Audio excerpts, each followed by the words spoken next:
Let's get real. Inflation is eating away at our savings. Our income is not keeping up with our expenses. There's simply no other way to put it. We have earned more over the years, but these wages haven't kept up. Surely most people have noticed that the price they pay for items has increased over the years. They may not see it happen overnight, but in time, this does happen and it steals from you directly. Who is responsible? It has been admitted the central banks are 100% responsible for this activity. We must acknowledge this. You came here for the truth, so let me unveil that for you. Today we are going to look at what you pay, what you earn, and why this matters. Let's get into this right away. Beginning with this very new, very relevant issue. In France right now, apparently, there are 280,000 people gathering together. They're pretty upset. And why? Because of rising fuel prices across France. This may not be the case. There may not be 280,000 people. It might be 280. Who knows? But is it a fact that the prices that we pay for things like fuel has increased over the years? And I believe for most people in most places, the answer is yes. So let's get into it further. We're not talking about France today necessarily. We're not talking about the United States necessarily. We're going to cover all of the world. Where you live is a very important factor because you could say, I'm from the United States, and that doesn't really mean anything. You could be from smack dab in the center of the United States in a small town of 500 people, and you're going to live a very different life from somebody in the center of Manhattan. Same country, different scenario. So we need to address that. We need to remember. But this is mostly for those individuals who live in the major metropolises, the major city centers. We're talking about the New York cities, the San Franciscos, the Seattles, Toronto, Vancouver, London, where the majority of the population resides. That's who I'm talking about, not just in this video, but in the majority of what I speak on. We can't necessarily factor in every single person in every situation and all criteria. It's simply impossible to make a video like that, to write a book like that. You have to go where the majority of the population is and who is affected by it. This right here is an extremely detailed. There's so many things to look at in this one chart. This is Canada. And we're looking at the price of different items, whether it's steak, whether it's milk or butter or cheese or flour or apples or anything else. Within this, you go by year and by month. At the very beginning, top left corner, you will see January 2000, and then we're going to forward all the way to the other end with the most recent numbers from 2018. And I wanted to give you an idea of where the prices of these items have gone from the year 2000 up until today. You'll see that it's not necessarily true that every single month after month, the price of a particular item goes up.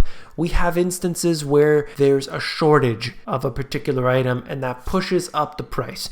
Then there's too much of that item and it comes down dramatically. But over a longer period of time, over 10 years, over 20 years, we can see that those fluctuations start to smooth out and we get an idea. Is this moving up or is this moving down? And I will show you a couple examples, whether we look at, let's just take the very top 2 or even top 3 examples, okay? Round steak, sirloin steak, prime rib roast, okay? All in 1 kilogram sizes. The numbers here are basically 9, 11, and 14, okay? Just to round them out. And I'm going to forward all the way across to the other side. And just to give you an idea, September 2018, we're now looking at approximately 17 or 18. This is about 22 and a half and 30. Essentially, we have doubled in those different items. They have doubled over this 18-year period. Has your wages doubled during that same period? This is just one example, but we can go through here and I'll show you some others that make the same exact point. Our wages have not kept up with our asset prices. And we can go even further back and it's even more exaggerated. But I've chosen or tried to choose the year 2000 because it's just a rounded number and it gives us a long enough time period that we've been through the cycles, we've seen those fluctuations. You can't do it on too much of a short term. It's not going to be realistic enough. You can go back further, but there's been too many changes to the economic system since then. So if you keep it to approximately there, you get a general idea. Now that happens to be Canada. This is the United States. The BLS produces some stats. I didn't like the way that their own chart was built here. You have to go through it and it's hard to compare it all. If you want individual historical data, you will have to click on the one item and open it up further. I did that for this one particular thing. It's ground chuck and you're seeing that per pound instead. But the same idea is right here. January of 2000, it's 1.9. Right now, September of 2018, it's 3.7. So essentially nearly a doubling as well. There has been a spike before. That price went up well over $4. But now it's down to about 3.7. That number is fluctuating. It depends on what's happening. Is there something going on, a disease that's spreading? Is there a shortage for any reason? Are there regulations? And so on. Regardless, you can see that as well. Fairly consistent here. I mean, I just picked one example, just clicked on the first thing I saw. This here is home prices. The Case-Shiller 20 City Composite Home Price Index. At the beginning of 2000, the number is 100. Today, that stands at probably about 210. So from 100 to 210, home prices have more than doubled in this period of time. And if you look actually in the Canadian markets, New Zealand, Australia, these numbers are even more exaggerated. What about gasoline prices? Very relevant to the first article I showed you. Italy's gasoline prices. From 2000, it was at about $1 per liter. Today, sits at $2 per liter. Canada, also in US dollars per liter. You're looking at about 0.5, 0.4, somewhere around there. And today it's sitting at about 0.9 maybe. So that shows us, again, approximately a doubling. US gasoline prices, that seems to be about from 0.4 to almost 0.8 US dollars per liter. Again, approximately a double, give or take. And then you could see this whole list for yourself. If you want to see Trading Economics, has all the stats for you. If you want to, I will have the link in the description under sources. And you see fairly consistent themes that apply here. If you want to see another website for this, globalpetrolprices.com. This happens to be Canada's gasoline prices per liter. Again, that's in the sources if you're interested. And then they have this. By The Economist, they produce something called the Big Mac Index. And I find it to be very interesting because it's a very common element that's available in these different countries, what it costs. That tells us various things, how expensive a particular item is,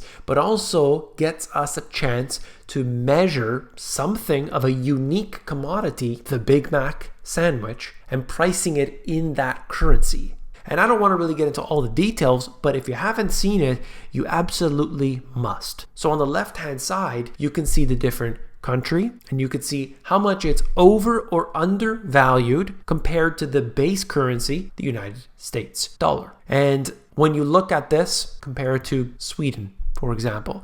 I can compare it to, let's say, Britain. British pound is 23% undervalued against the US dollar. So interesting to see this. A Big Mac costs 3.19 in Britain and 5.51, that's 3.19 pounds by the way, and $5.51 in the United States. The implied exchange rate is 0.58. The difference between this and the actual exchange rate, 0.75, suggests the British pound is 23% undervalued. It's so interesting to me to take a look at this because ultimately what's important is how much I've earned, what I have in my savings, and then what does that money buy me?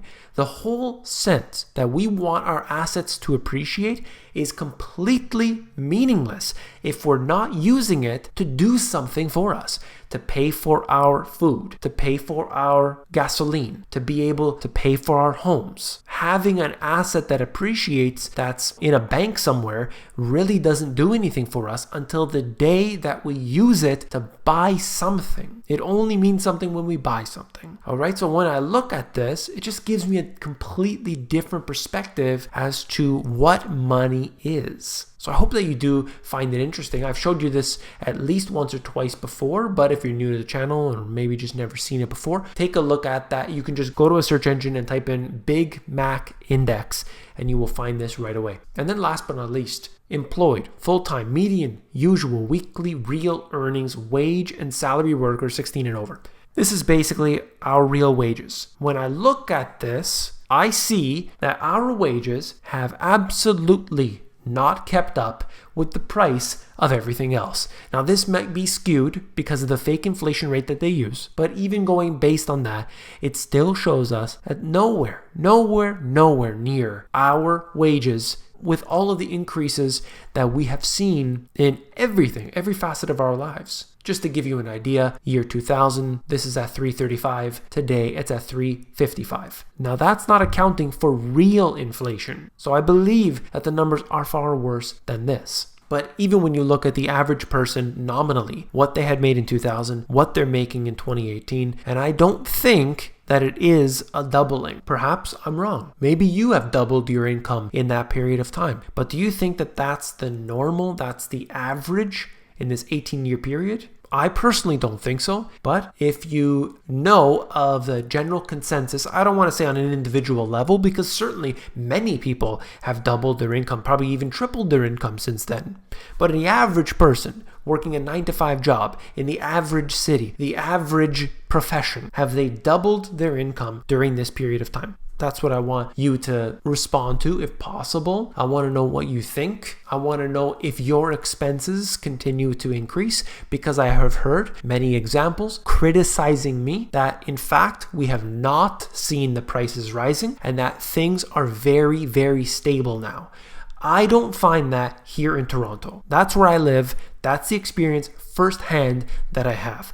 I have heard from many people in different cities around the world who have told me their real estate prices continue to go up. Their rent prices continue to go up. When they go to the store, they're buying things. Everything is more expensive. And then if it's like, for example, a box of, let's say, chips or Cheerios or whatever it might be, there's less inside of it, yet it costs more. So that's really taking from you in a different way. So that's what I wanted to bring to you today. I hope you found it informative. If you did, please give me a thumbs up. When you give me a thumbs up, you're supporting this channel, so I do appreciate that very much.